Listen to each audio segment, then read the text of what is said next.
Financial ரெஸ்பான்சிபிலிட்டியை ஆண்களால விட்டு கொடுக்க முடியல. தன்னுடைய அப்பா அம்மாவுக்கு பண்றதும், தன்னுடைய அண்ணன் தம்பி அக்கா தங்கைகளுக்கு ஒரு பிரதரா செய்யக்கூடிய கடமைய செஞ்சுதான் ஆகும். அது நியாயமான விஷயம்தான். பட் அந்த பொறுப்புகள் பெண்களுக்கு இல்லை, ஆனா அது ஆண்களுக்கு விதிக்கப்பட்டிருக்கு. அது அவங்க செஞ்சுதான் ஆக வேண்டிய கடமை இருக்கு. சோ இத கொஞ்சம் மேலோட்டமா அந்த வீட்டு பெண்கள் கொஞ்சம் மெச்சூரிட்டியோட இது அவருடைய கடமையை அவர் செய்யறாருன்னு பார்த்தா இங்க பொசசிவ் ஆகிறதுக்கு வேலையே கிடையாது. எப்படி உங்களுக்கு திருமணமாகி உங்களை கவனிச்சுக்கிறது எந்த அளவுக்கு இம்பார்ட்டன்ஸோ ரெண்டு சைடுமே அவர் பேலன்ஸ் பண்ணணும். தன்னை வளர்த்து ஆளாக்கி திருமணம் பண்ணி கொடுத்து தன்னோட பிளட் ரிலேஷன்ஸ் வந்தவங்க எல்லாரையும் தூக்கி போட்டுட்டு இன்னைக்கு உங்களுக்காக எல்லாத்தையுமே அவர் விட்டுட்டு வர முடியாதுன்ற ஒரு சுச்சுவேஷன் இருக்கு. அது தாண்டி நீங்க மனைவி ஆனதுக்கு அப்புறம் இந்த கேள்விகள்லாம் நீங்க கேட்டால் கூட அடுப்படி ஒண்ணுதான் எனக்கு தெரியும்னு எத்தனையோ பெண்கள் இருக்கீங்க.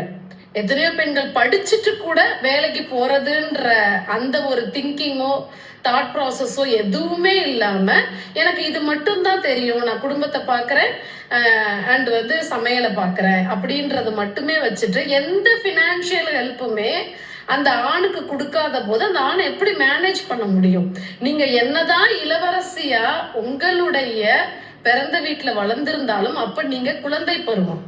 ஒரு திருமணம் ஆனதுக்கு அப்புறம் எப்படி ஒரு ஆணுக்கு எல்லா விதமான பொறுப்புகளும் ஒரு குடும்ப தலைவனா இருக்குதோ எல்லா விதமான, அதாவது முக்கியமா அதுல பினான்சியல் மேனேஜ்மெண்ட், அட்லீஸ்ட் அந்த ஹஸ்பண்டுக்கு அந்த பினான்சியல் மேனேஜ்மெண்ட என்ன மாதிரியான விஷயங்கள் சம்பாதிக்கிறோம், அதை எப்படி பிளான் பண்றோம், எவ்வளவு செலவுகள் நடக்குது, அதை எப்படி எல்லாம் ஒரு பிளான் பண்ணி அதுக்காக ஒர்க் பண்ணி அதை செலவுகளை பிரிக்கிறோம் அப்படின்ற ஒரு தெளிவான பெண்ணாவது இருந்தா தானே அந்த ஆணால மேனேஜ் பண்ணும்.